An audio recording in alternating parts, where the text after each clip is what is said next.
कि partial fraction method होता क्या है और इसे किस टाइप के इंटीग्रेशन को सॉल्व करने के लिए यूज करना चाहिए। तो में रहेगा जहां पर fx और gx दोनों ही आपके पॉलिनोमियल्स होंगे, इन दोनों को पॉलिनोमियल्स होगा। पार्शियल फ्रैक्शन हम लोग सिर्फ यहां यूज कर पाएंगे, पार्शियल फ्रैक्शन हम लोग यहां यूज कर रहे हैं। अब क्या इंप्रोपर रेशनल फंक्शन का इंटीग्रेशन हमें करने को आ जाएगा तो क्या हम लोग नहीं कर पाएंगे? क्या बिल्कुल कर पाएंगे। ठीक है, अगर हमारे पास इंप्रोपर रेशनल फंक्शन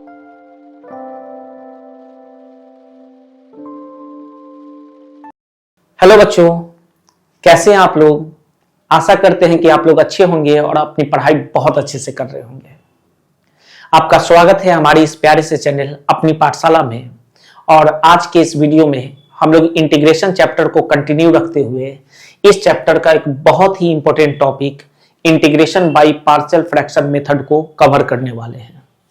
यह आपके बोर्ड के एग्जामिनेशन के पॉइंट ऑफ व्यू से बहुत इंपॉर्टेंट टॉपिक है। यहां से 100% क्वेश्चंस रहते हैं और इंपॉर्टेंट बात यह है कि यह बिल्कुल भी डिफिकल्ट नहीं है, बहुत आसान है।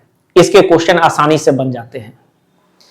अगर आप इस वीडियो को शुरू से अंत तक बिना स्किप किए हुए देखोगे तो 110% आप इस टॉपिक का कोई भी क्वेश्चन सॉल्व कर पाओगे एकदम आसानी से। तो यहां पर इस टॉपिक में हम लोग कवर करेंगे कि पार्शियल फ्रैक्शन मेथड होता क्या है, यह किस टाइप के इंटीग्रेशन के लिए यूज करना चाहिए और साथ में इसके इंपॉर्टेंट टाइप वाइज क्वेश्चन कैसे होते हैं। उन सभी क्वेश्चंस को देखते हुए उनको सॉल्व करते हुए हम लोग आगे बढ़ेंगे। तो चलिए बिना किसी टाइम को वेस्ट किए हुए हम लोग अपने इस टॉपिक को स्टार्ट करते हैं। ठीक है, तो सबसे पहला यहां पर जो सेक्शन है वो हमारे लिए है कि पार्शियल फ्रैक्शन मेथड होता क्या है और इसे किस टाइप के इंटीग्रेशन को सॉल्व करने के लिए यूज करना चाहिए। ठीक है, तो इन्हीं दो क्वेश्चंस के आंसर से हम लोग आगे बढ़ते हैं।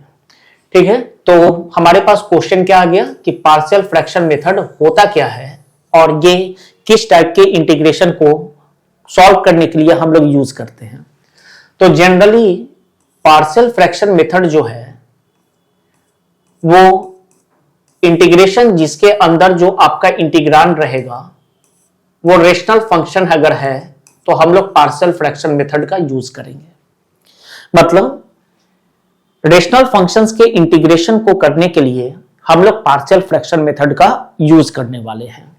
तो ये जो आप इंटीग्रेशन के अंदर जो देख रहे हो एक एक्सप्रेशन जिसका हमें इंटीग्रेशन करना है, इसको इंटीग्रांड बोला जाता है। और ये क्या होना चाहिए? तो ये होना चाहिए रेशनल फंक्शन। ठीक है, ये होना चाहिए रेशनल फंक्शन। अब रेशनल फंक्शन होता क्या है तो चलिए इस बात को भी हम लोग समझ लेते हैं। तो रेशनल फंक्शन जो रेशनल फंक्शन जो होता है वो fx अपॉन gx के फॉर्म में रहेगा, जहां पर fx और gx दोनों ही आपके पॉलिनोमियल्स होंगे। इन दोनों को पॉलिनोमियल्स होना पड़ेगा। इनके कुछ डिग्रीज डिफाइंड रहेंगे। अगर पॉलिनोमियल है तो वेरिएबल के पास जो हाईएस्ट पावर रहता है उसको हम लोग पॉलिनोमियल का डिग्री बोलते हैं। तो न्यूमरेटर और डिनोमिनेटर दोनों ही पॉलिनोमियल है तो दोनों के डिग्री यहां पर डिफाइंड होते हैं।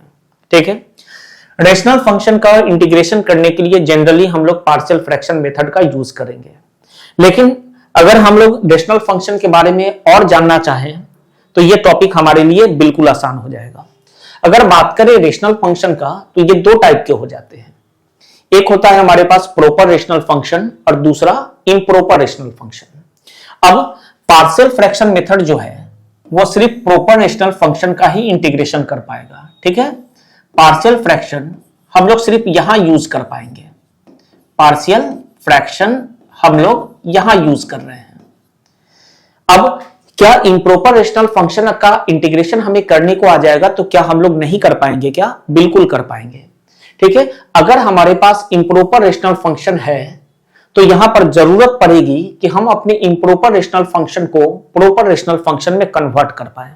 ठीक है, तो ये तो हो गई बाद की बातें। तो पहले हम लोग देख लेते हैं कि प्रॉपर रेशनल फंक्शन और इम्प्रॉपर रेशनल फंक्शन किसे बोलते हैं। ठीक है, तो अगर आपके पास fx का डिग्री, fx मतलब न्यूमरेटर का डिग्री, इसको न्यूमरेटर आप रीड करिएगा, fx आपके न्यूमरेटर में है। न्यूमरेटर का डिग्री अगर डिनोमिनेटर के डिग्री से कम है तो वो आपका प्रॉपर रेशनल फंक्शन है। एग्जांपल के लिए suppose that we have x plus 3 in the numerator and denominator में हमारे पास x प्लस 1 और x प्लस 5 करके है। तो यहां पर गौर से आप देखोगे तो न्यूमरेटर में एक लीनियर पॉलिनोमियल है और इसका डिग्री कितना है, तो इसका डिग्री 1 है। और यही चीज अगर डिनोमिनेटर में देखें तो x into x is x square, तो यहां दो x के फैक्टर है, मतलब ये क्वाड्रेटिक हो गया, दो x के लीनियर फैक्टर है तो ये क्वाड्रेटिक हो गया। और फिर इसका डिग्री क्या आ जाएगा, इसका डिग्री हमारे पास 2 आ जाएगा। तो देख लो आप, साफ साफ देखो, आपका न्यूमरेटर का डिग्री 1 और डिनोमिनेटर का 2, तो 110% ये प्रॉपर रेशनल फंक्शन है। अब इसका डायरेक्ट हम लोग इंटीग्रेशन पार्शियल फ्रैक्शन मेथड से कर पाएंगे। ठीक है, यहां पर चलते हैं।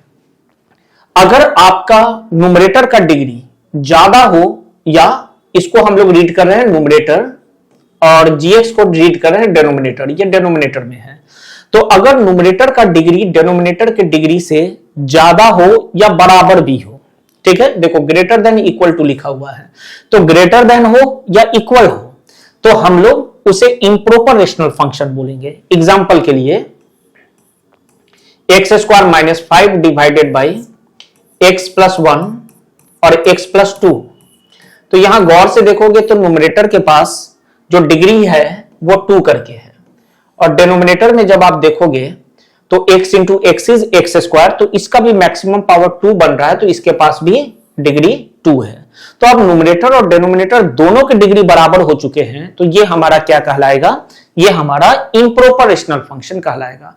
अब हम लोग इसका direct integration partial fraction method का यूज करके नहीं कर सकते हैं। ठीक है, हमें इसे कन्वर्ट करने की जरूरत पड़ेगी कि हम इसको प्रॉपर रेशनल फंक्शन में कन्वर्ट कर ले। तो कैसे करना चाहिए, ठीक है, और इसके बाद कन्वर्जन के बाद हम लोग देखेंगे कि हमारा जो ये पार्शियल फ्रैक्शन मेथड है वो कैसे काम करता है। ठीक है, तो सबसे पहले कन्वर्जन देखते हैं हम लोग।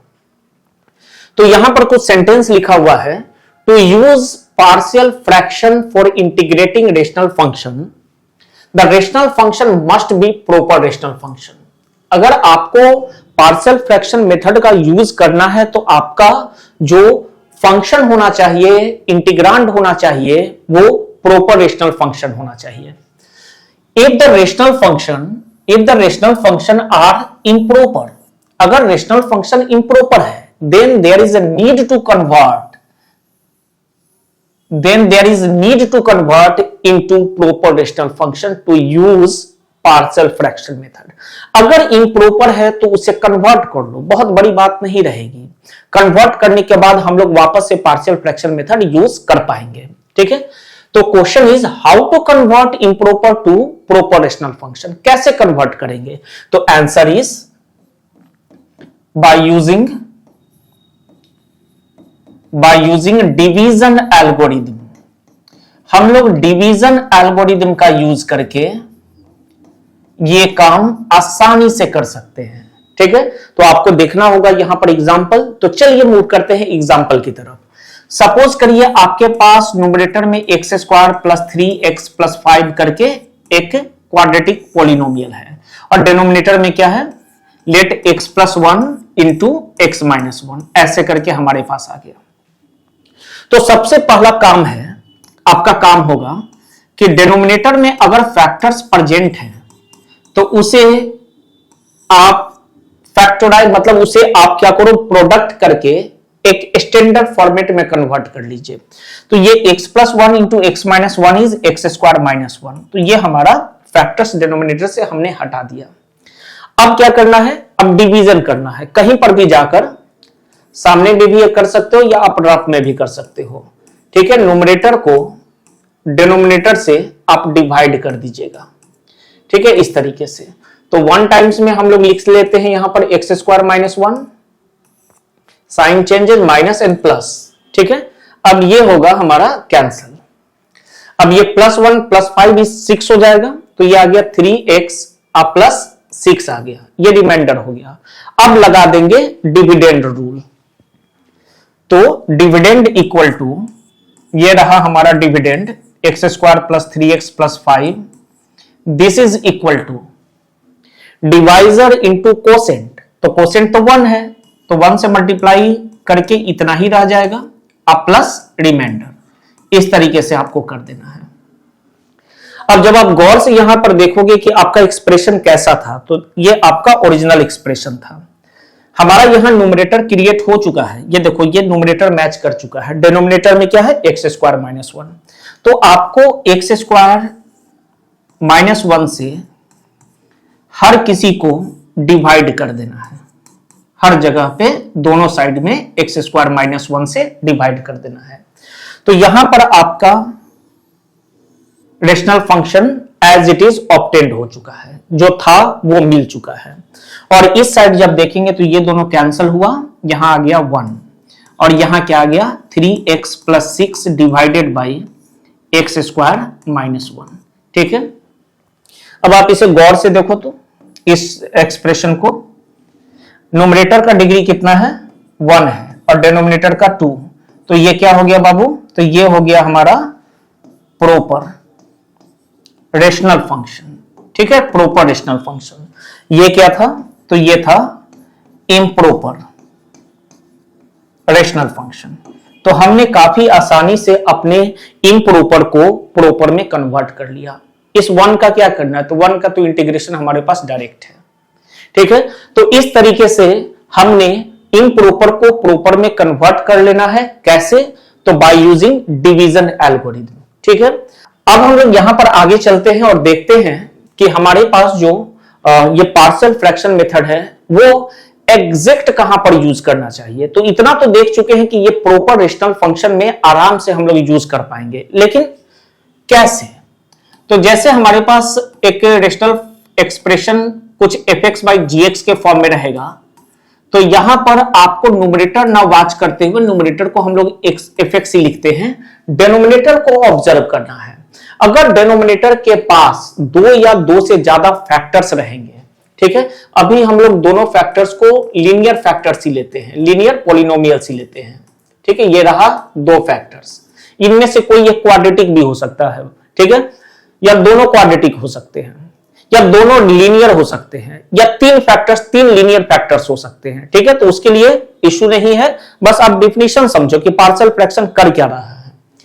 तो यहां पर पार्शियल फ्रैक्शन मेथड क्या करता है कि डिनोमिनेटर में जो 2 फैक्टर्स है इनको अलग अलग करने का काम करता है। ठीक है, डिनोमिनेटर में प्रेजेंट फैक्टर्स अगर हम लोग अलग अलग करके लिख पाए तो ये हम लोग लिख पा रहे हैं पार्शियल फ्रैक्शन मेथड से।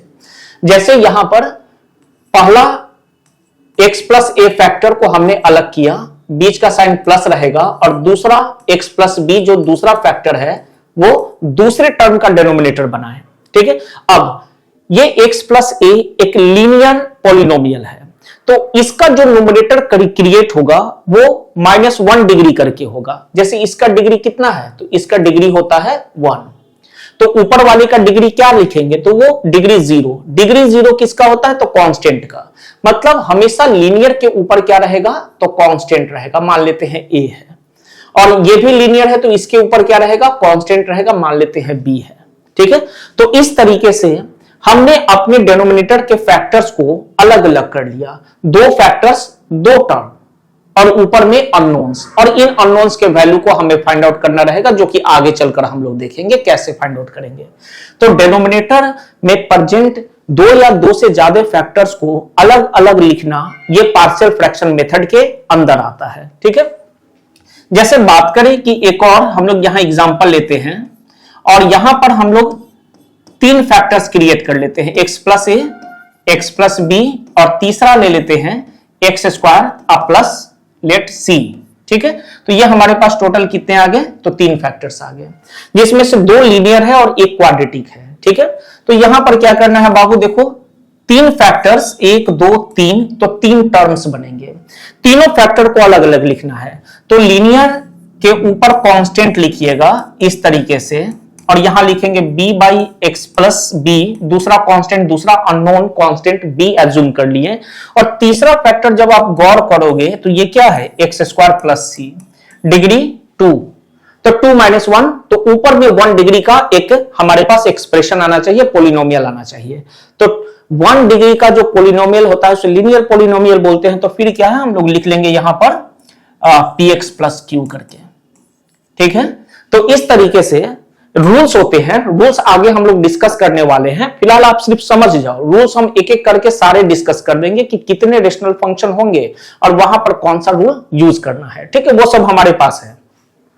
सिर्फ आप समझो यहां पर कि दो फैक्टर्स हैं डिनोमिनेटर में, तो दोनों को अलग अलग लिखना है, तो दो टर्म्स क्रिएट होंगे। अगर आपके पास तीन फैक्टर्स हैं, ठीक है, तीन डिनोमिनेटर में फैक्टर्स हैं, तो तीनों को अलग अलग लिखना है, तो तीन टर्म्स क्रिएट होंगे।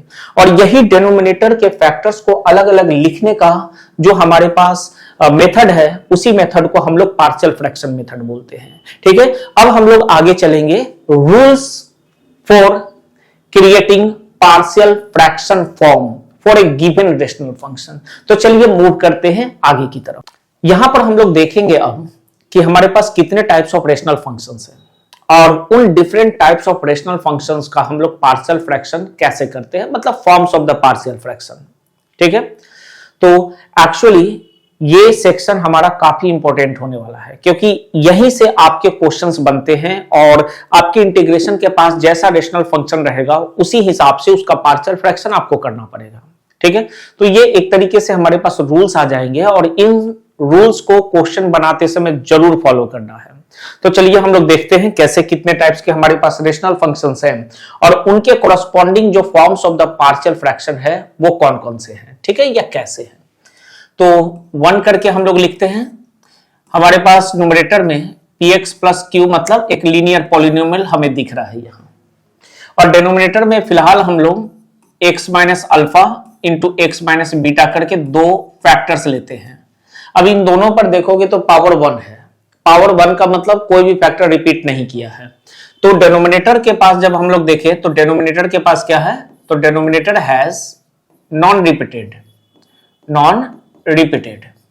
और ये कैसे फैक्टर है, तो ध्यान से देखिएगा, तो ये लीनियर फैक्टर है। तो denominator has non repeated linear factors. ठीक है, अब इसका और भी तरह के हमारे पास यहां पर रेशनल फंक्शंस देखे जा सकते हैं, जैसे हम लोग यहां पर न्यूमरेटर में ax स्क्वायर अब प्लस bx प्लस c कर लेते हैं। ठीक है, और डिनोमिनेटर में हम लोग तीन लीनियर फैक्टर्स क्रिएट कर लेते हैं, वो भी नॉन रिपीटेड, तो x माइनस ए। ठीक है, यहाँ a वर्ड का हम लोग यूज हटा लेते हैं क्योंकि ऑलरेडी ऊपर a यूज कर चुके हैं, तो x minus alpha, x minus beta और x माइनस गामा। तो इस तरीके से ऊपर में हमारे पास दो फैक्टर था, दोनों लीनियर और नॉन रिपीटेड। यहां तीन हो गए, चार भी हो सकते हैं, पांच भी हो सकते हैं, लेकिन जनरली 2 और 3 हमारे पास क्वेश्चंस में रहेंगे। अब इनका रूल क्या है, तो इनका पार्शियल फ्रैक्शन कुछ इस तरीके से होगा।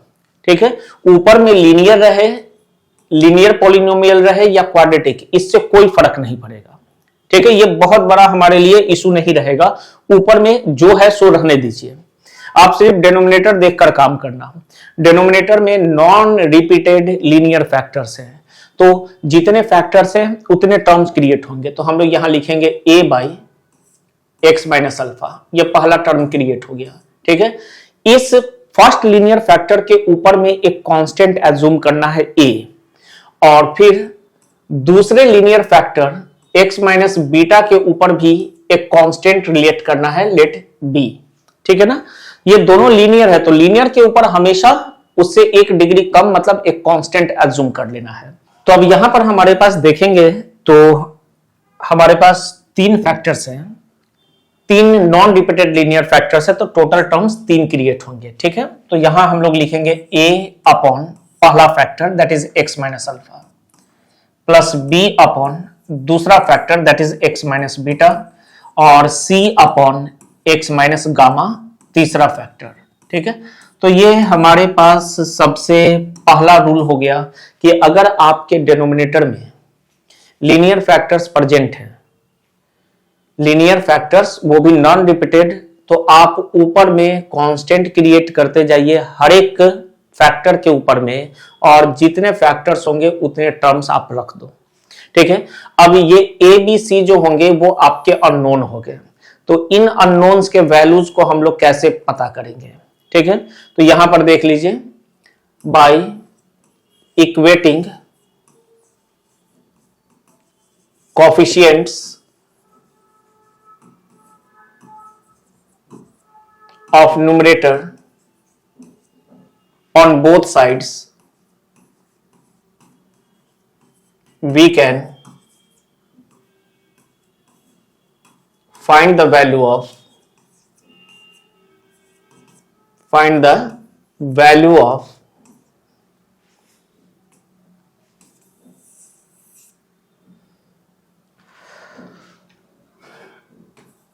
we can find the value of unknowns A, B and C। ठीक है, तो यहां पर हर जगह जो भी हम लोग आगे भी जो देखेंगे टाइप्स, हर टाइप्स में कुछ अननोन्स हमारे पास आएंगे। इन अननोन्स के जो वैल्यूज है वो हम लोग कैसे पता करेंगे, तो इधर भी हम लोग सॉल्व करेंगे एलसीएम लेकर, तो एक न्यूमरेटर क्रिएट होगा। ठीक है, इस साइड के न्यूमरेटर जैसे यहां पर आपके पास लीनियर पॉलिनोमियल न्यूमरेटर में है, तो दोनों को इक्वेट करिएगा, दोनों के में ईच टर्म के कोएफिशिएंट को इक्वेट करके आप अननोन ए बी सी को फाइंड आउट कर सकते हो। ठीक है, सिमिलरली यहां पर देखो अननोन फाइंड आउट करने में हमारे न्यूमरेटर का योगदान रहेगा। ठीक है, और पार्शियल फ्रैक्शन करते समय हम सिर्फ डिनोमिनेटर को वॉच करेंगे। ये दो पॉइंट्स है जो कि इंपॉर्टेंट है। पार्शियल फ्रैक्शन करते समय सिर्फ डिनोमिनेटर को देखिए, न्यूमरेटर को आपको देखने की जरूरत बिल्कुल नहीं है। लेकिन जब अननोन्स क्रिएट हो जाएंगे तो इन अननोन्स के वैल्यू को फाइंड आउट करने के लिए हम लोग मदद लेंगे किसका, तो न्यूमरेटर का लेंगे। अभी हम लोग एग्जांपल करेंगे तो पूरे अच्छे तरीके से ये क्लियर हो जाएगा। ठीक है, अब हम लोग यहां पर आगे मूव करते हैं और देखते हैं सेकेंड टाइप क्या है। तो हमारे पास जो सेकेंड है, ठीक है, सेकेंड में हम लोग क्या करते हैं कि अब रिपीटेशन रखेंगे डिनोमिनेटर में, तो ऊपर में क्वाड्रेटिक हो या लीनियर पॉलिनोमियल हो, तो हम लोग न्यूमरेटर को पार्शियल फ्रैक्शन का फॉर्म क्रिएट करते समय बिल्कुल वॉच नहीं करेंगे। ये सिर्फ कांस्टेंट के लिए है, जो अननोन्स हमारे हैं जो न्यूमरेटर में हम लोग लेट करते हैं उसके वैल्यूज के लिए है। ठीक है, डिनोमिनेटर में हम लोग x माइनस ए का होल स्क्वायर कर लेते हैं, तो देखो स्क्वायर होने का मतलब ये फैक्टर दो बार रिपीट कर रहा है। ठीक है, और एक और x minus B factor create करते हैं तो ये रिपीट नहीं कर रहा है, ये लीनियर फैक्टर रिपीट नहीं कर रहा है, लेकिन ये वाला रिपीट कर रहा है। तो now denominator has repeated linear factor.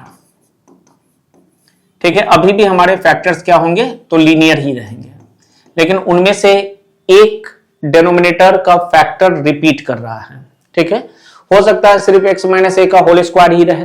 तो यहां पर हम लोग अब क्या करने वाले हैं कि अब यहां पर एक फैक्टर रिपीट कर रहा है, सबसे पहले उस फैक्टर के हिसाब से हम लोग पार्शियल फ्रैक्शन का फॉर्म क्रिएट करेंगे। जैसे first is a by, without repetition आपको लिखना है x माइनस ए। ठीक है, ये इसको काउंट कर रहा है, जो रिपीट किया उस फैक्टर को काउंट कर रहा है। फिर b अपॉन x माइनस ए का होल स्क्वायर करेंगे, मतलब पावर 1 से स्टार्ट करेंगे और रिपीटेशन के काउंटिंग तक हम लोग यहां तक जाएंगे। जैसे स्क्वायर है मतलब दो बार रिपीट किया है, तो यहां दो टर्म्स क्रिएट होंगे, एक पावर 1 वाला और दूसरा पावर 2 वाला। ठीक है ना, और फिर तीसरा फैक्टर कौन है, तो वो भी लीनियर है, इसलिए c by x minus B, मतलब यहां पर भी जो न्यूमरेटर में आपके पास आएंगे वो ए बी सी करके ही आएंगे। सपोज दैट आपके पास ये रहे P X X square plus Q X plus C करके रहे, और डिनोमिनेटर में आपके पास x माइनस ए का होल स्क्वायर सिर्फ रहे। ठीक है, तो यहां पर कितने टर्म्स क्रिएट होंगे, तो सिर्फ दो टर्म्स क्रिएट होंगे। आपके पास कितने टोटल फैक्टर्स है, तो दो ही हैं। रिपीट में हम काउंट करेंगे कि ये दो बार रिपीट किया है तो दो ही फैक्टर्स है, तो दो ही टर्म्स क्रिएट होंगे। यहां पर देखेंगे तो यहां दो और ये एक, टोटल तीन फैक्टर्स थे तो तीन टर्म्स क्रिएट हो गए। ठीक है, अब लीनियर फैक्टर है इसलिए ऊपर में कांस्टेंट रहेगा न्यूमरेटर, बिना पावर का इसे एक बार लिखना है तो x माइनस ए हो गया, और दूसरी बार हम लोग क्या करेंगे x माइनस ए का होल स्क्वायर कर लेंगे। ठीक है, पावर 2 तक गया है तो 1 से स्टार्ट करके 2 तक जाना है। ठीक है, तो इस तरीके से हमारा जब डिनोमिनेटर में रिपीटेड फैक्टर्स रहेंगे, ठीक है, रिपीटेड लीनियर फैक्टर्स रहेंगे तो हम कुछ इस तरीके से काम कर सकते हैं। ठीक, अब आगे मूव करते हैं।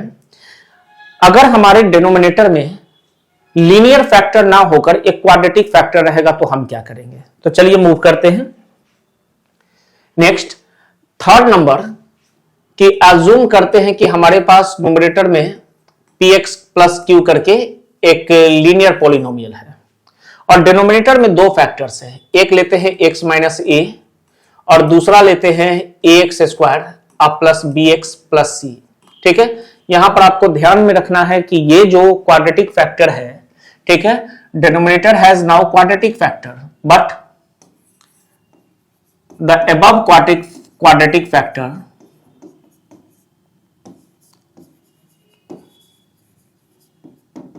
will not further factorized। ये अब फैक्टराइज नहीं होगा, मतलब ये क्वाड्रेटिक पॉलिनोमियल का हम लोग फैक्टराइजेशन नहीं कर पाएंगे, ये ध्यान में रखना है। अगर फैक्टराइज होने वाला अगर आपके पास क्वाड्रेटिक है, क्वाड्रेटिक पॉलिनोमियल है, तो आप उसको फैक्टराइज कर लो। फैक्टराइज करने के बाद 3 लीनियर मिल जाएंगे, फिर तो हम लोग पीछे वाला रूल यूज करेंगे।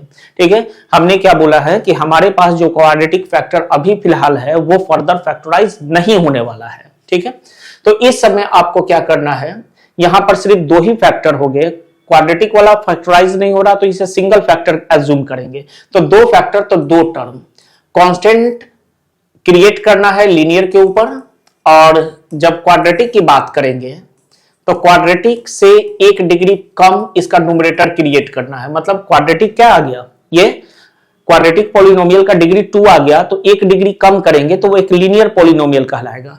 तो क्वाड्रेटिक के ऊपर एक लीनियर पॉलिनोमियल यहां क्रिएट करना है। ठीक है, तो टोटल अननोन्स कितने हो गए, तो टोटल अननोन्स ए हो गया, हमारे पास यहां पर बी हो गया और फिर हमारे पास सी हो गया। ये टोटल 3 अननोन्स है। यहां पर भी रूल वही रहेगा, by equating the coefficients of the numerator on both sides we can find the value of A B and C. मतलब हम लोग दोनों तरफ के न्यूमरेटर के कोएफिशिएंट्स को बराबर करते हुए अपने अननोन्स ए बी सी को फाइंड आउट कर सकते हैं। ठीक है, तो बस इतना ही, आपके पास कुल मिलाकर 3 ही फॉर्म होंगे और इन्हीं तीनों फॉर्म में हम लोग क्या करेंगे, अपने क्वेश्चन को सॉल्व करेंगे। ठीक है, तो चलिए मूव करते हैं अब क्वेश्चन की तरफ। सबसे पहले बेसिक क्वेश्चन को उठाते हैं। जैसे कि ये हमारे पास एक क्वेश्चन है और यहां पर जब आप देखिएगा तो आपके पास न्यूमरेटर में 2 लीनियर फैक्टर्स हैं और उसमें से भी कोई रिपीट नहीं कर रहा है। ठीक है, तो आप क्या लिखोगे यहां सॉल्व करते समय,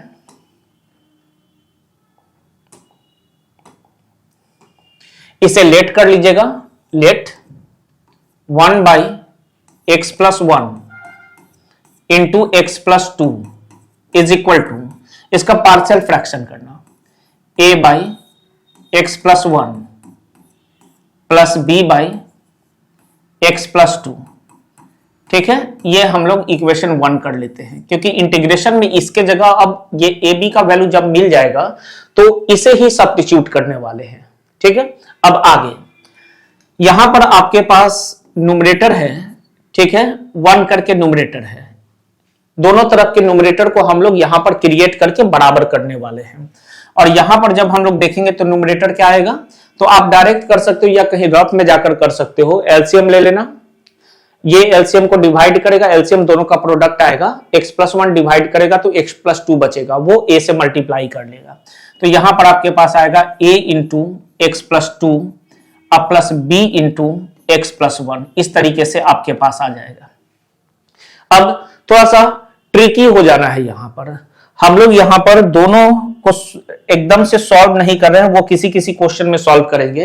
अभी यहां पर क्या करते हैं, x का कोई भी वैल्यू दोनों तरफ डालकर, क्योंकि ये इक्वेशन है तो x के किसी भी वैल्यू के लिए दोनों तरफ सेटिस्फाई हो जाएगा, तो x का कोई भी वैल्यू डालकर यहां पर एक टर्म को यहां से डिलीट, मतलब एक टर्म के वैल्यू को हम लोग 0 करने वाले हैं। ठीक है, जैसे यहां x का वैल्यू क्या डालेंगे कि ये 0 हो जाएगा, तो वो -1 डालेंगे। ठीक है ना, तो putting x is equal to -1, हम लोग x का वैल्यू क्या डाल रहे हैं, -1 डाल रहे हैं।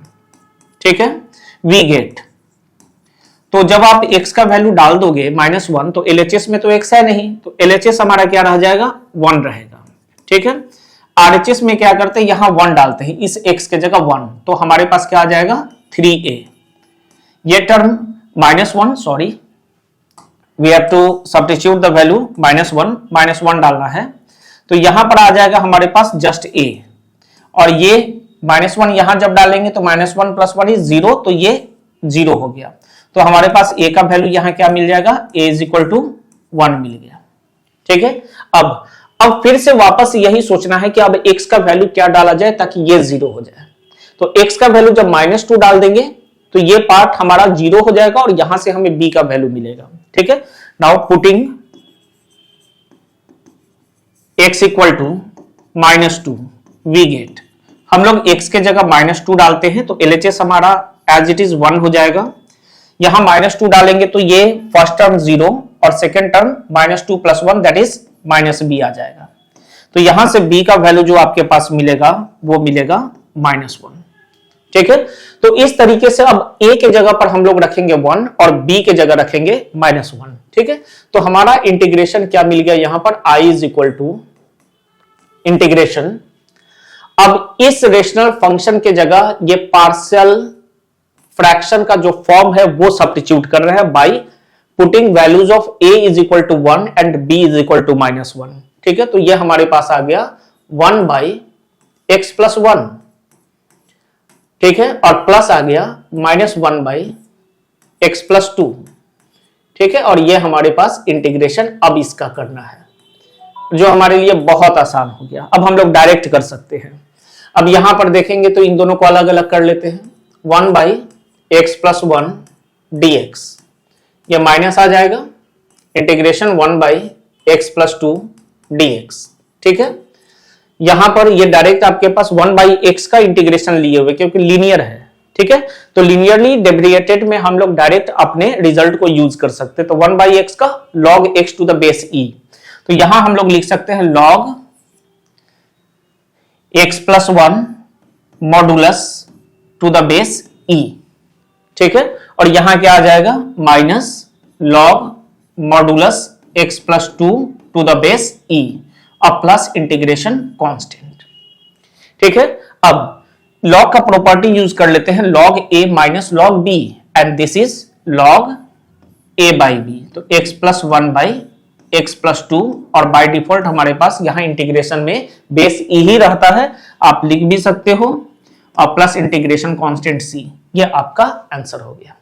ठीक है, तो इस तरीके से अपने क्वेश्चन को सॉल्व करना है। अब ये सबसे सिंपल क्वेश्चन था और काफी आसानी से हम लोग अननोन्स के वैल्यू को फाइंड आउट कर लिए। ठीक है, अब आगे चलकर और भी कुछ क्वेश्चंस देखेंगे तो और भी मेथड समझ में आएगा कि नहीं ये और कौन कौन से अप्रोच से इसको सॉल्व कर सकते हैं हम लोग। तो चलिए मूव करते हैं आगे अगले क्वेश्चन पे। तो अब हमारे पास ये जो क्वेश्चन है, इस क्वेश्चन का हम लोग डिनोमिनेटर वॉच करेंगे सबसे पहले।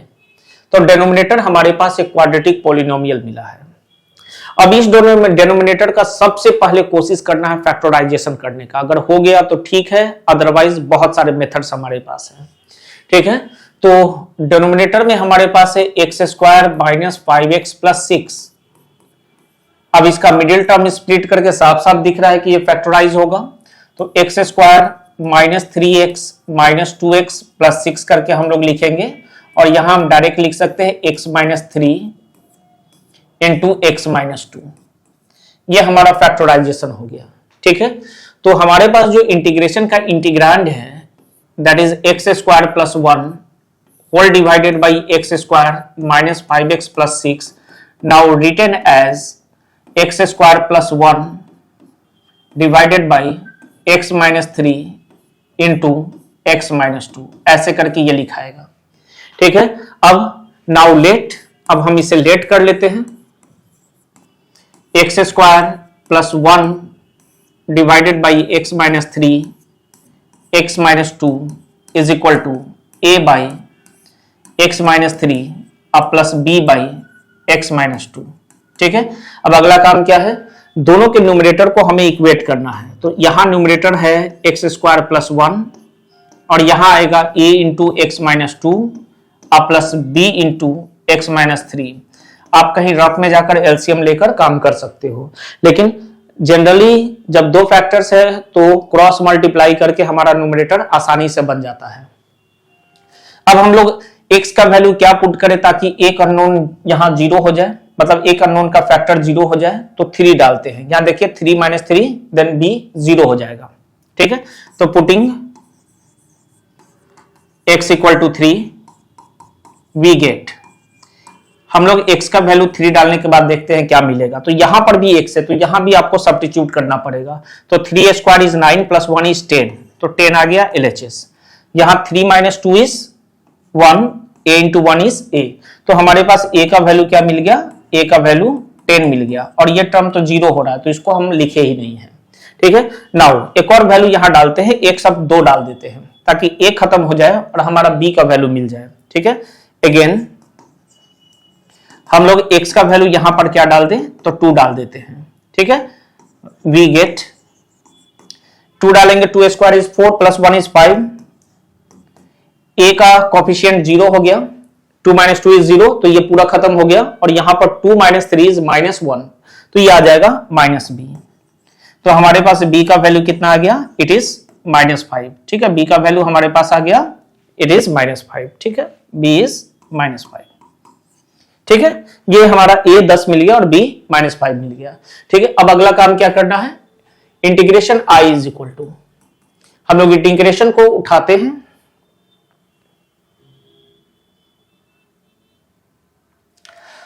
हम लोग यहां पर इंटीग्रेशन को उठाते हैं, और इंटीग्रेशन में जो इंटीग्रांड है, इस इंटीग्रांड के जगह पर अब हम लोग क्या लिखेंगे, ये लिखेंगे, और इसमें a का वैल्यू सब्स्टिट्यूट करते हुए, तो a के जगह हम लिखेंगे 10 और b के जगह -5। ठीक है, तो ये आ जाएगा हमारे पास 10 अपॉन x माइनस 3। ठीक है, अभी अलग अलग कर लेते हैं, ये हो गया dx, b के जगह -5 तो माइनस बाहर आ जाएगा, और ये आ जाएगा 5 बाई x माइनस 2। ठीक है, एंड dx। अब ये तो डायरेक्ट हमारे पास दिख रहा है कि डिनोमिनेटर 1 बाई एक्स के फॉर्म में है, और यहाँ x के जगह एक लीनियर कोफिशिएंट, एक लीनियर फैक्ट, एक टर्म है। ठीक है, तो यहां पर हम लोग क्या करने वाले हैं, डायरेक्ट लिखने वाले हैं, 10 हमारा बाहर आ गया, और ये लिखा आएगा log of modulus x minus 3, यहां आएगा -5 log of modulus x minus 2। ठीक है, और प्लस इंटीग्रेशन कांस्टेंट c। एक तरीके से और आप इसे लिख सकते हो, जैसे इन दोनों से आप देखोगे कि 5 कॉमन आ गया, तो 5 को कॉमन निकाल लो। ठीक है, तो आप देखोगे यहां आ जाएगा log ऑफ x माइनस 3, हम डायरेक्ट लिखते हैं स्क्वायर, लेकिन चलिए एक स्टेप और बढ़ा देंगे, यहाँ 2 आया, और यहाँ 5 निकल गया है, तो log of modulus x minus 2। ठीक है, इस तरीके से हमारे पास आ गया प्लस इंटीग्रेशन कांस्टेंट c। ठीक, अब 5, ये 2 को हम लोग अंदर स्क्वायर में ले जाते हैं, तो x माइनस 3 का स्क्वायर हो गया ये, और minus log modulus x minus 2 अब प्लस c। ठीक है, लास्ट लाइन हम लोग इसको लिख सकते हैं 5 into log of a minus log b is log of x minus 3 का whole square divided by modulus x minus 2 और प्लस इंटीग्रेशन कांस्टेंट c। इस तरीके से आप आंसर क्रिएट कर सकते हो, हालांकि ये भी हमारा सॉल्यूशन हो चुका था। ठीक है, कुछ लॉग का प्रॉपर्टी यूज करके और हम लोगों ने क्या किया, सिंप्लीफाई कर लिया इसे। तो इस तरीके से हम लोग इस टाइप के क्वेश्चन को भी आसानी से सॉल्व कर सकते हैं। अब हमारे पास ये अगला क्वेश्चन है, और ये क्वेश्चन जो है आप ध्यान से देखोगे तो आपको दिखेगा कि हमारे डिनोमिनेटर में रिपीटेड लीनियर फैक्टर्स हैं। तो अब ये क्वेश्चन आ गया रिपीटेड लीनियर फैक्टर्स वाला, तो यहां पर हम लोग एज्यूम करेंगे let 3x minus 2 upon x plus 1 whole square into x plus 3 is equal to, 3 terms create होगा। पहला टर्म होगा a बाई एक्स प्लस 1, दूसरा टर्म क्रिएट होगा b बाई एक्स प्लस 1 का होल स्क्वायर, पावर 1 से start करके maximum power 2 तक जाएंगे, और तीसरा c बाई एक्स प्लस 3। तो ये हमारे पास कितने फैक्टर्स हो, कितने टर्म्स हो गए, तो 3 टर्म्स हो गए। ठीक है, नेक्स्ट अब यहां न्यूमरेटर क्रिएट करते हैं, तो इसके लिए हम लोग यहां एलसीएम ले लेते हैं। एलसीएम हमारे पास आ जाएगा x प्लस 1 का whole square into x plus 3। अब x प्लस 1 डिवाइड करेगा, एक टर्म x प्लस 1 और दूसरा x प्लस 3 हमारा प्रोडक्ट में बचेगा, तो ये a into x plus 1 into x plus 3 हमारे पास यहां। दूसरा देखेंगे तो यहां पर डिनोमिनेटर डिवाइड करेगा तो x प्लस 3 आएगा, न्यूमरेटर से मल्टीप्लाई करेगा तो b into x plus 3। Similarly c into x plus 1 का होल स्क्वायर। तो न्यूमरेटर हमारा क्रिएट हो गया है। अब दोनों तरफ के न्यूमरेटर को हमें इक्वेट कर लेना है। ठीक है, जब हम लोग यहां न्यूमरेटर को इक्वेट करेंगे तो यहां से लिखेंगे 3x माइनस 2 और यहां से लिखेंगे a x plus 1 into x plus 3 b x plus 3 plus c x plus 1 का होल स्क्वायर, ये ऐसे लिख देना है। अब यहां पर दोनों तरफ कुछ एप्रोप्रिएट वैल्यूज का यूज करेंगे x के जगह पर और किसी एक पार्टिकुलर अननोन को फाइंड आउट करने का कोशिश करेंगे। जैसे x प्लस 1 a का भी फैक्टर है और c का भी फैक्टर है, तो हम x के जगह -1 डालेंगे तो यहां c वाला भी 0 हो जाएगा और a वाला भी 0 हो जाएगा, हमें b आसानी से मिल जाएगा। ठीक है, तो हम लोग यहां पर पुट करने वाले हैं x इक्वल टू -1। अब इसे जब सब्स्टिट्यूट करेंगे तो आपका इस साइड का एलसीएम क्या क्रिएट होगा, तो -1 मतलब -3 -2 इज -5, ये 0 हो जाएगा, ये 0 हो जाएगा। यहां पर हम लोग देखेंगे तो -1 प्लस 3 दैट इज 2b, और इस तरीके से हमारे पास b का वैल्यू आ जाएगा -5/2। ठीक है, ये पहला हमारे पास वैल्यू मिल गया। इसे इक्वेशन 1 कर लेते हैं और इसे 2 कर लेते हैं। अब एक और वैल्यूज ढूंढना है। अब देखेंगे -3 जब डालेंगे तो ये a वाला 0 हो जाएगा और b वाला 0 हो जाएगा और c हमारे पास मिल जाएगा। ठीक है, तो अब हम लोग यहां लिखने वाले हैं पुटिंग x इक्वल टू -3, हम लोग -3 डाल देते हैं। तो -3 जब डालेंगे हमारे पास क्या मिल जाएगा, यहां पर -3 सब्स्टिट्यूट करिए तो -9। ठीक है, यहां -3 into 3 is -9, -9 -2 is -11। Other side हम लोग देखेंगे तो ये 0 हो गया, ये 0 हो गया। -3 प्लस 1 इज -2, -2 का स्क्वायर 4, तो ये आ जाएगा 4c। तो हमारे पास c का वैल्यू आ गया, इट इज -11/4, ये हमारा थर्ड आ गया। ठीक है, अब x का वैल्यू आप कुछ भी सब्स्टिट्यूट कर लो, जैसे सबसे आसान है 0 डाल देते हैं। तो 0 डालेंगे तो हमारे पास a b c का एक रिलेशन मिलेगा और उस रिलेशन में b और c का वैल्यू डालकर हम लोग a को फाइंड आउट कर लेंगे। ठीक है, तो अब हम लोग यहां पर x के वैल्यू को 0 डाल देते हैं। अब 0 डालेंगे तो ये 0 दैट इज इस साइड LHS में हमें -2 मिलेगा। ठीक है, यहां 0 डालेंगे, 0 हो गया तो 3 into 1 is 3 that is 3a आएगा, 0 दैट इज 3b आएगा और b के जगह हम लोग लिख लेते हैं -5/2। ठीक है, b के जगह लिख लेते हैं। यहां 0 डालेंगे तो 1 square is 1 into c is c, तो इसके जगह हम लोग लिख लेते हैं प्लस -11/4। ठीक है, इस तरीके से हमारे पास आ गया। अब हम लोग साइड चेंज कर लेते हैं और यहां a के वैल्यूज को ऑब्टेंड करते हैं, that is 3a is equal to -2, ये आ जाएगा इधर तो ये हो जाएगा प्लस 15/2, ये भी उस साइड जाएगा तो पॉजिटिव हो जाएगा तो प्लस 11/4। हमारे पास एलसीएम आ जाएगा 4 आ जाएगा, ये आएगा -8 प्लस 30 और प्लस 11। ठीक है, तो इसको जब सॉल्व करेंगे तो हमारे पास आ गया 33/4, 33/4। तो अब जब हम लोग यहां पर देखेंगे हमारे पास यहां a का वैल्यू, जैसे यहां 3 प्रोडक्ट है तो इधर भेजेंगे या वो 33 को 11 टाइम्स में कट करेगा, तो a इक्वल टू कितना आ गया, it is 11/4 and it is our 4 नंबर। इस तरीके से हमने तीनों अननोन के वैल्यूज को यहां फाइंड आउट कर लिया। अब हम लोग डायरेक्ट इंटीग्रेशन पे चलते हैं, therefore i is equal to integration. पहला जो हमारे पास टर्म क्रिएट होगा a/x प्लस 1 और a के जगह हम लिखेंगे 11/4, तो it is 11/4 x plus 1 dx। Second is b/x plus 1 का होल स्क्वायर, तो b के जगह लिखेंगे -5/2 x प्लस 1 का होल स्क्वायर। और लास्ट हमारे पास c जो है वो है b is -5/2 and c is -11/4, तो ये -11/4 और यहां डिनोमिनेटर आ जाएगा x प्लस 3 dx। तो अब हम लोग जब यहां देखेंगे तो फर्स्ट वाला टर्म तो हमारे लिए काफी आसान हो गया, इट इज 11/4 ठीक है, ये 11/4 कांस्टेंट बाहर गया और 1/x के टर्म में इसका इंटीग्रेशन होगा तो ये आ जाएगा log of mod x plus 1। ये हमारा फर्स्ट कंप्लीट हो गया। यहां पर कांस्टेंट बाहर गया -5/2 और 1/x प्लस 1 का होल स्क्वायर 1/x स्क्वायर का इंटीग्रेशन हो गया। ठीक है, x का कोएफिशिएंट 1 है तो डायरेक्ट हम लोग कर सकते हैं, तो ये आ जाएगा -1/x प्लस 1। ठीक है, और तीसरा आएगा -11/4 कांस्टेंट बाहर आ गया। ठीक है, यहां पर हम लोग देखेंगे माइनस साइन बाहर लिए तो प्लस माइनस -11/4 और ये आ जाएगा log of mod x plus 3।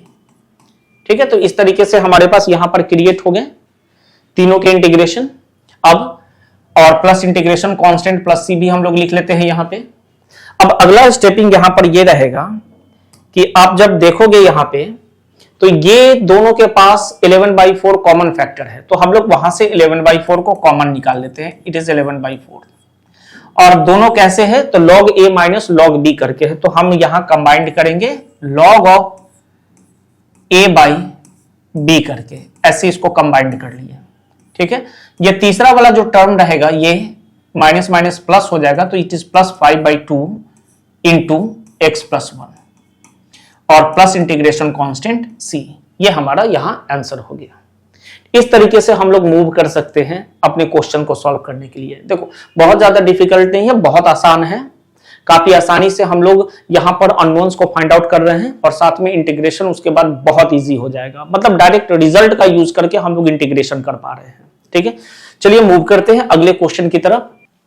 अब ये हमारे पास अगला क्वेश्चन है और इस क्वेश्चन को जब आप गौर से देखिएगा तो डिनोमिनेटर में 2 फैक्टर्स हैं, लेकिन दोनों कैसे हैं, क्वाड्रेटिक है। तो आपको फट से क्वाड्रेटिक की तरफ नहीं मूव करना है, क्वाड्रेटिक वाला जो रूल है उसे नहीं अडॉप्ट करना है। और ध्यान से देखोगे तो आप देखोगे यहां की x स्क्वायर ये और ये तीनों रिपीट कर रहे हैं। मतलब एक ही टर्म जो है वो इस पूरे इंटीग्रांड में हर जगह है। ठीक है, तो हमें क्या करना है, थोड़ा सा यहां ट्रिकी हो जाना है और ट्रिकी होकर हम लोग क्या करेंगे कि इस पूरे इंटीग्रांड को लिखेंगे बाहर x square upon x square plus 1 into x square plus 4 लिखते हुए इस x स्क्वायर को किसी अदर वेरिएबल से एज्यूम करना है। हम लोग सब्स्टिट्यूशन मेथड का यूज नहीं कर रहे हैं, सिर्फ हम लोग क्या कर रहे हैं, पार्शियल फ्रैक्शन कराने के लिए बस ऐसा काम कर रहे हैं। बाकी इंटीग्रेशन हम लोग x स्क्वायर पर ही करेंगे। हम लोगों को क्या करना है, x स्क्वायर को y लेट कर लेना है, तो ये आ जाएगा y प्लस 1 और y प्लस 4। देखो ये लीनियर के टर्म में लिखा गया और यहां बता दीजिएगा कि where x square is equal to, हमने क्या एज्यूम किया है, तो y एज्यूम किया है। ठीक है, अब इसका पार्शियल फ्रैक्शन करना हमारे लिए बहुत आसान हो गया है। तो हम लोग क्या लिखेंगे, now y upon y plus 1 into y plus 4 is equal to a by y plus 1 plus b by y plus 4, ऐसे करके हम लोग यहां लिख देंगे। ठीक है, अब दोनों तरफ के न्यूमरेटर को इक्वेट कर लेना है। इक्वेट करने के लिए यहां का न्यूमरेटर हमें साफ साफ दिख रहा है कि ये y आ गया और इस साइड का अगर हम लोग न्यूमरेटर की बात करें तो न्यूमरेटर हमारे पास क्या आ जाएगा, a y प्लस 4 और b इंटू y प्लस 1। अब काफी आसानी से हम लोग a और b पता कर सकते हैं। क्या सब्स्टिट्यूट करना है, तो putting x is equal to, direct लिखते हैं अब हम x इक्वल टू, ठीक है, ये y प्लस, सॉरी यहां पर b इंटू वाई प्लस 1 आएगा तो इट इज y प्लस 1। तो x का वैल्यू हम लोग -1 डाल देते हैं, सॉरी x का वैल्यू नहीं डालना है। तो अब हम लोग यहां पर क्या करेंगे कि अब सुटेबल वैल्यू को डालते हैं। तो ऐसा वैल्यू ढूंढना है जिसके कारण कोई एक टर्म खत्म हो जाए यहां। तो जैसे यहां y की जगह -1 डालेंगे तो putting y is equal to -1। जब -1 डालोगे तो आप देखोगे कि यहां पर आपका LHS -1 आ गया, -1 plus 3 is 3a, that is a is equal to -1/3। आपका a मिल चुका है। ठीक है, this is equation number 1। Now it is value a is equal to -1/3 is 2। अब आगे चलते हैं, एक बार और हम लोग एक वैल्यूज उठाते हैं और यहां y का वैल्यू क्या डालना चाहिए, तो -4 डाल देते हैं। -4 डालने से ए खत्म होगा, बी मिल जाएगा। तो LHS हमारा बन गया -4, ये पार्ट 0। यहां आते हैं -4 + 1 इज -3b, -3b, ये माइनस कैंसिल हो गया और b का वैल्यू हमारे पास मिल गया, इट इज 4/3, ये हमारा हो गया थर्ड। तो हमारे पास अननोन्स मिल गए। अब हमारा इंटीग्रेशन कैसे आएगा वो देख लीजिए। वापस से हम लोग क्या करेंगे, y की जगह x² सब्स्टिट्यूट करके इंटीग्रांड क्रिएट करेंगे, ठीक है। तो हमारे पास i इक्वल टू क्या आ गया, it is integration of first one is a/y + 1, ठीक है। तो a इज -1/3, तो -1/3। Now y + 1 is x² + 1 dx, और दूसरा हमारे पास जो आएगा b/y + 4, तो b हमारे पास आ गया यहां पे 4/3, तो 4/3 divided by y + 4 is x² + 4, ठीक है। यहां पर थोड़ा सा आपको आराम से मूव करना है कि आपका जो y है वो x² है, तो इंटीग्रेशन में जाते ही जहां जहां y है वहां हम लोग x² डाल देंगे, ठीक है। तो फर्स्ट हमारे पास ये क्रिएट हो रहा है, ये वाला a/y + 1, तो a की जगह हम a का वैल्यू -1/3 डाले और y की जगह x² डाल दिए। और दूसरा हमारे पास b/y + 4, तो b की जगह 4/3 डाले और y की जगह x² डाल दिए, ठीक है। अब ये हमारे लिए काफी आसान हो गया, आप देखोगे तो -1/3 बाहर गया और यहां इंटीग्रेशन आ गया 1/x² + 1, तो शायद ये सबको पता होगा कि यहां इस फंक्शन का इंटीग्रेशन क्या होगा, ठीक है। यहां भी 4/3 बाहर कर लेते हैं और यहां आ जाएगा 1/x² + a², sorry a² is 2a², ठीक है। तो अब आप खुद यहां पर काम कर सकते हो, या आपको इतना बिल्कुल आना चाहिए कि इसका इंटीग्रेशन क्या होगा या इसका इंटीग्रेशन क्या होगा। तो फिलहाल हम यहां पर लिखते हैं, आप अपना मैच कर लीजिए। 1/1 + x² is tan inverse x, ठीक है। तो it is tan inverse x, ये इंटीग्रेशन पहला का हो गया।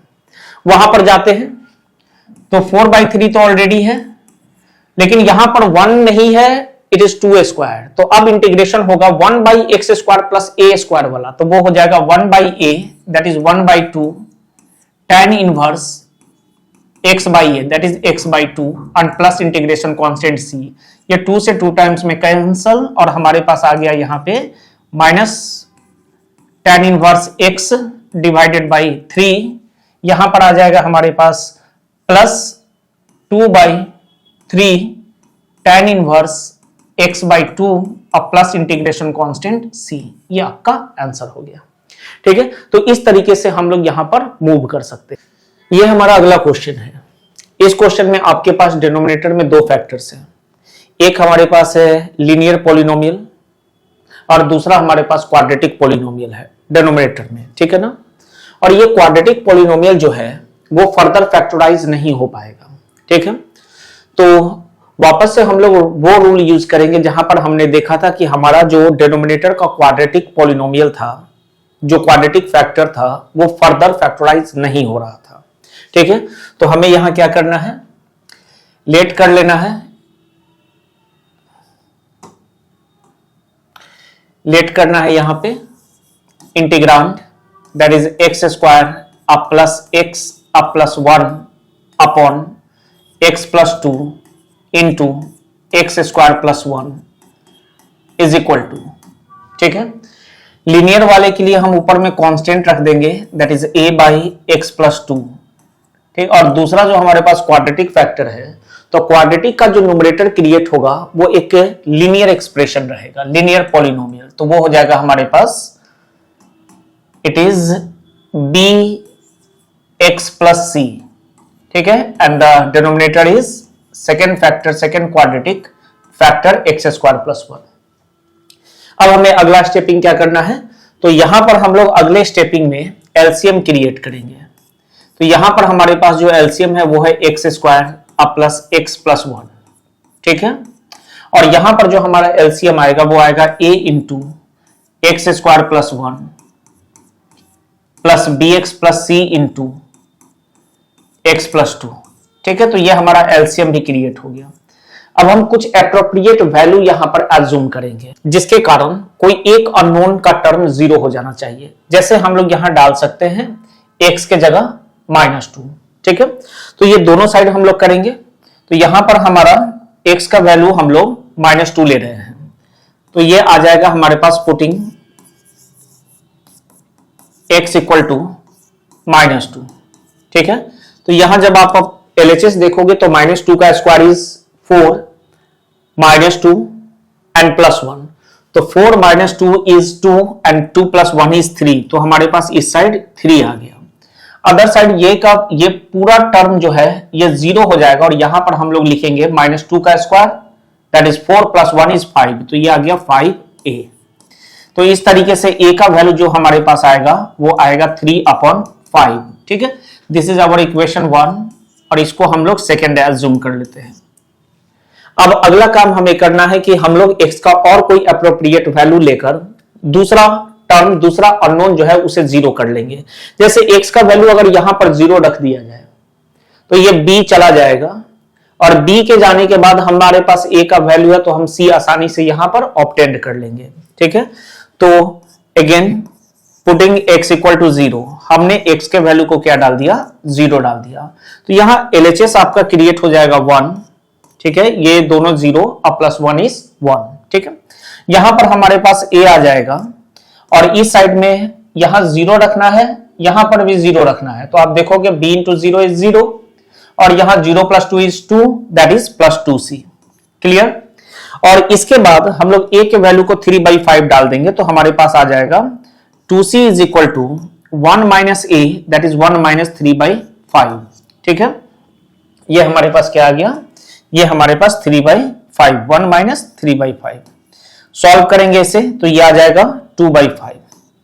अब 2c is equal to 2/5 that is c equal to 1/5। c का वैल्यू हमारे पास क्या आ गया, ये 1/5 आ गया, ये हमारा थर्ड नंबर। तो हमारे पास दो वैल्यूज मिल गए, a का वैल्यू मिल गया 3/5, c का वैल्यू मिल गया 1/5। अब अगला हमें काम करना है कि हमें b का वैल्यू लेना है। तो इसके लिए आप x का कोई भी एक सुटेबल वैल्यू ले लीजिए, उसे सब्स्टिट्यूट कर देंगे, a और c आपको पता है वो वैल्यूज डाल देंगे और इस तरीके से हम लोग c का वैल्यू ऑब्टेन कर सकते हैं। तो यहां पर हम लोग लिख लेते हैं कोई भी सुटेबल वैल्यू, तो हम लोग x इज इक्वल टू 1 ले लेते हैं। तो आपका जो LHS है, इस साइड का जो LHS आपके पास देखोगे तो 1 + 1 + 1 इज 3, तो आपके LHS में आ गया 3। यहां RHS में 1 स्क्वायर 1 + 1 इज 2, तक 2 टाइम्स है, ठीक है। यहां पर हम लोग देखेंगे तो b into 1 is b, so b + c मल्टीप्लाइडेड by 1 + 2 is 3, तो ये 3 आ गया। अब हम लोग यहां पर क्या करेंगे, a और c का वैल्यू सब्स्टिट्यूट कर देंगे। तो a की जगह 3/5, तो ये हो जाएगा 6/5। इसे ओपन कर लेते हैं, ये आ गया 3b और 3c, तो c की जगह 1/5 डालेंगे तो ये हो जाएगा 3/5, ठीक है। अब सॉल्व करते हैं तो ये आ जाएगा 3b इज इक्वल टू 3 - 6/5 - 3/5, ठीक है। इसे सॉल्व कर लेते हैं तो एलसीएम इज 5, इट इज 15 - 9, ठीक है। तो हमारे पास आ गया b का value. Now we have b is equal to 15 - 9 is, तो ये हमारे पास आ जाएगा 6 divided by 5 into 3 that is 2 times में कैंसिल हो जाएगा 6 और ये हमारे पास आ गया 2/5, ठीक है। तो ये हमने तीनों वैल्यूज को ऑब्टेन कर लिया, ठीक है, ठीक है।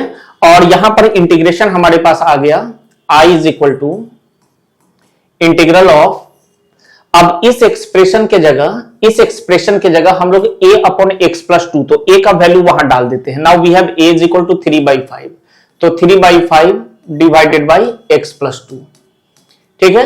This is our first term.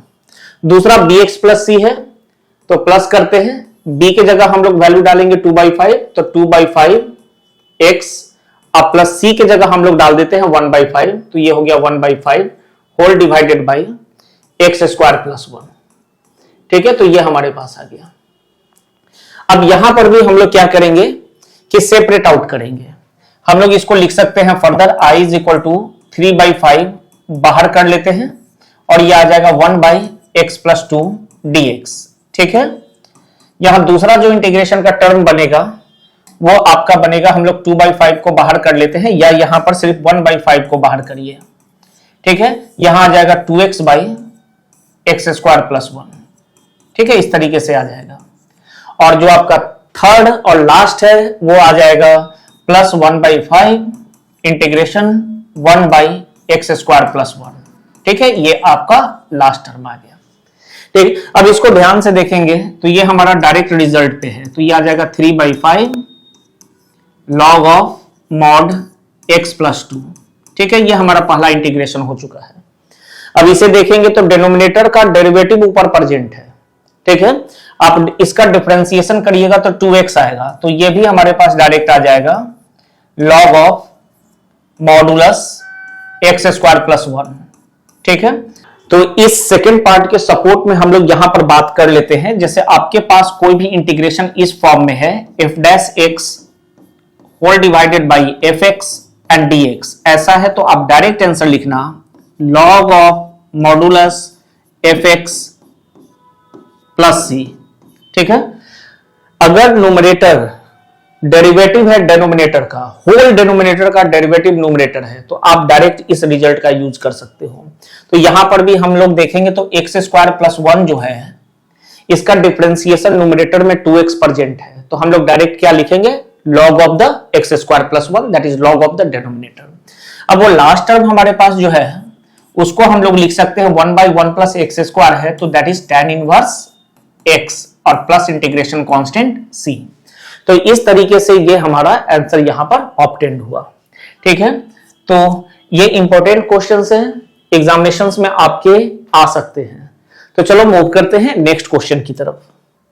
ये हमारा अगला क्वेश्चन है और इस क्वेश्चन में अगर आप देखोगे तो आपके पास डिनोमिनेटर में दो फैक्टर्स है, एक है x और दूसरा x⁵ + 3।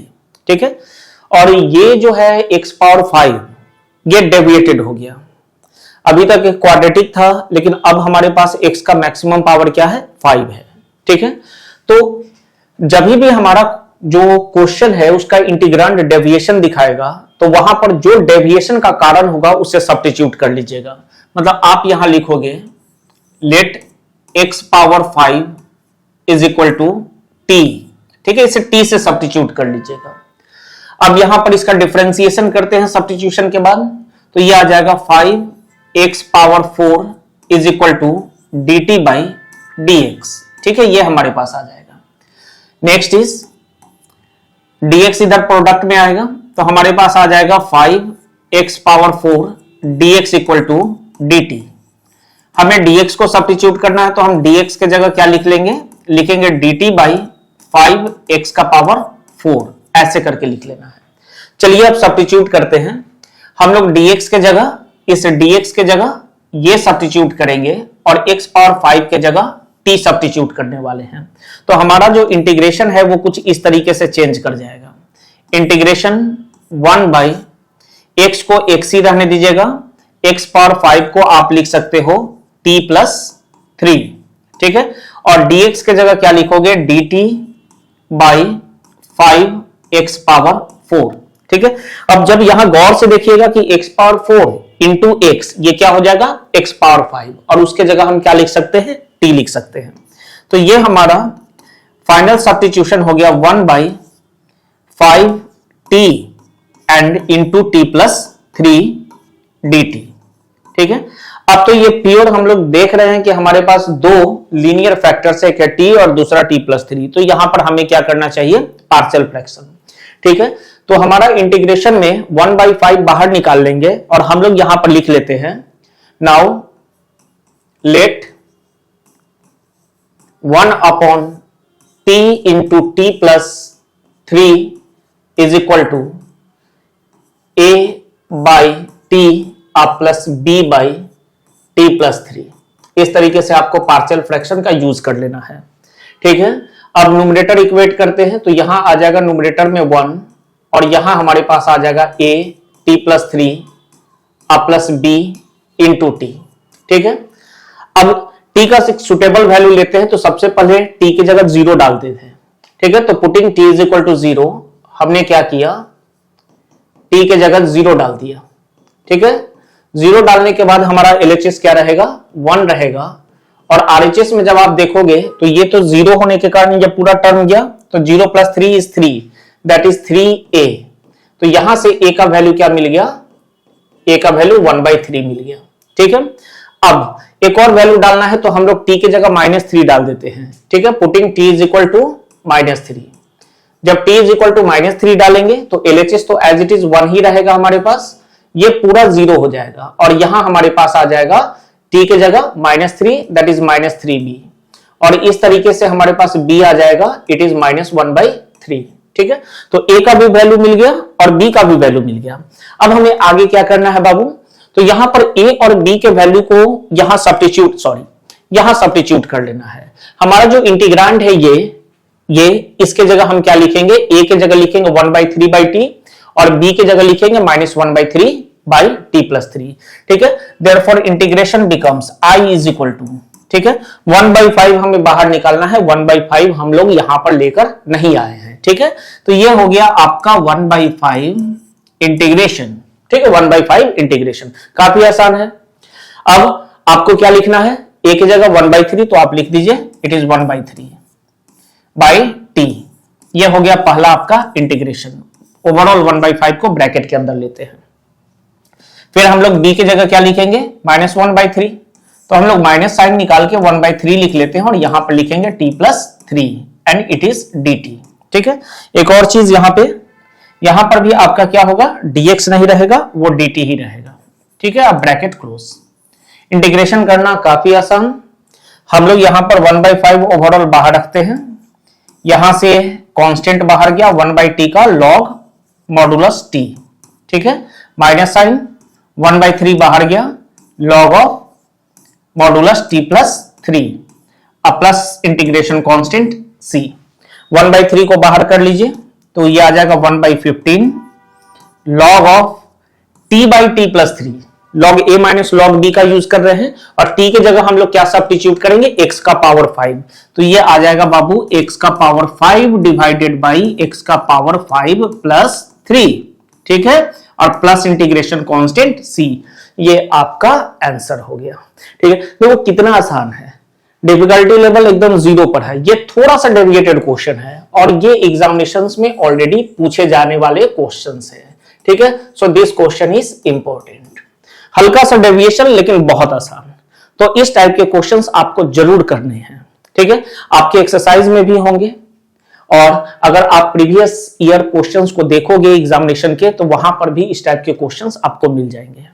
सो इस क्वेश्चन के बाद हमारे पास यहां पार्शियल फ्रैक्शन का जो टॉपिक है वो पूरी तरीके से कंप्लीट हो रहा है।